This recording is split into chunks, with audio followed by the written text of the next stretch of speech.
दोस्तों, युद्ध से ग्रसित यूक्रेन की मिनिस्टर जब इंडिया आई तो उन्होंने भारत से एक डिमांड की और वो डिमांड थी कि भारत के national security adviser Ajit Doval Ukraine का दौरा करें और वहां का जायजा लेकर हमें इस मामले में सलाह दें। आज हम बात करेंगे अजीत डोवाल की लाइफ स्टोरी के बारे में, जिनकी काबिलियत का लोहा पूरी दुनिया में माना जाता है। अजीत डोवाल उत्तराखंड की पहाड़ी कम्युनिटी गढ़वाल से बिलोंग करते हैं और एक गढ़वाली होने के कारण बचपन से ही उनमें हिम्मत और जुनून की कोई कमी नहीं थी। और तो और उनके फादर भी आर्मी में थे। इन सभी कारणों से उनकी लाइफ में हमेशा देश और मातृभूमि के लिए अपना जीवन समर्पित करने का जुनून था। इसी जुनून के साथ उन्होंने अपनी शुरुआती पढ़ाई अजमेर राजस्थान के king George royal Indian military school से की, जिसे आज अजमेर मिलिट्री स्कूल के नाम से जाना जाता है। अजमेर से स्कूलिंग करने के बाद वो ग्रेजुएशन के लिए 1967 में आगरा यूनिवर्सिटी आ गए और वहां से इकोनॉमिक्स में ग्रेजुएशन किया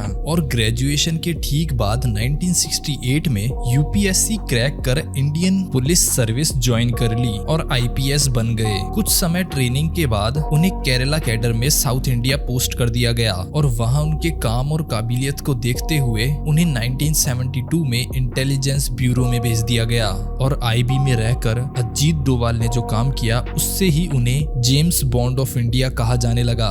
फिर चाहे नॉर्थ ईस्ट हो, पंजाब हो या जम्मू कश्मीर, जहां जहां देश में अलगवाद का माहौल था, अजीत डोवाल सर ने उन हर जगहों पर अपनी सर्विस दी। इतना ही नहीं, उन्होंने तो पड़ोसी देश पाकिस्तान में भी 6 साल भारत के लिए जासूसी का काम किया। 1999 में जब इंडियन एयरलाइन का प्लेन कांधार में हाईजैक कर लिया गया था, तब अजीत डोवाल सर उन 3 जनों की टीम में शामिल थे जिन्होंने जाकर आतंकवादियों से लोगों को छुड़ाने के लिए बातचीत की थी। दोस्तों, 1971 से 1999 तक इंडिया में टोटल 15 प्लेन्स हाईजैक हुए और इन सभी से निपटने में अजीत डोवाल सर डायरेक्ट और इनडायरेक्ट रूप से शामिल थे और उनकी इसी काबिलियत को देखते हुए उन्हें आईबी की ऑपरेशन विंग का चीफ बना दिया गया और उन्होंने लगभग 10 साल इस ऑपरेशन विंग को लीड किया।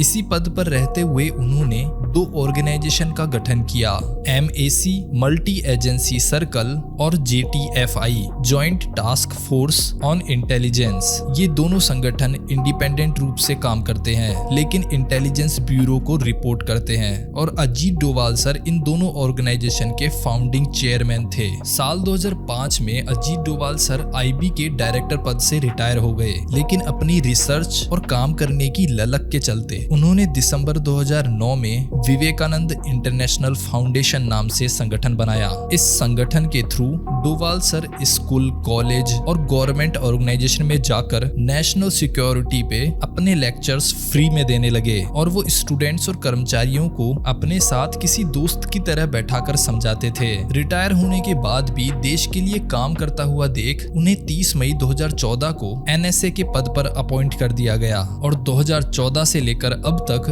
डोवाल सर भारत के नेशनल सिक्योरिटी एडवाइजर के पद पर कार्यरत हैं। साल 2014 से लेकर अब तक देश में जितने भी बड़े या छोटे मिलिट्री ऑपरेशंस हुए हैं वो सब अजीत डोवाल सर की निगरानी में हुए हैं। फिर चाहे 2014 में इराक में फंसी 46 भारतीय नर्सों को सुरक्षित भारत लाना हो या फिर चाइना के साथ डोकलाम और अरुणाचल प्रदेश का इशू हो या फिर पाकिस्तान के साथ सर्जिकल स्ट्राइक, एयर स्ट्राइक हो, इन सभी ऑपरेशंस को अजीत डोवाल सर ने लीड किया है। दोस्तों, आजकल लोगों में झूठी देशभक्ति भरी पड़ी है। आपके अकॉर्डिंग सच्ची देशभक्ति क्या है? आप हमें कमेंट करके जरूर बताएं। वीडियो अच्छा लगा हो तो लाइक करें और आगे आने वाले वीडियोस देखने के लिए चैनल को सब्सक्राइब कर लें। फिर मिलेंगे एक नए वीडियो के साथ।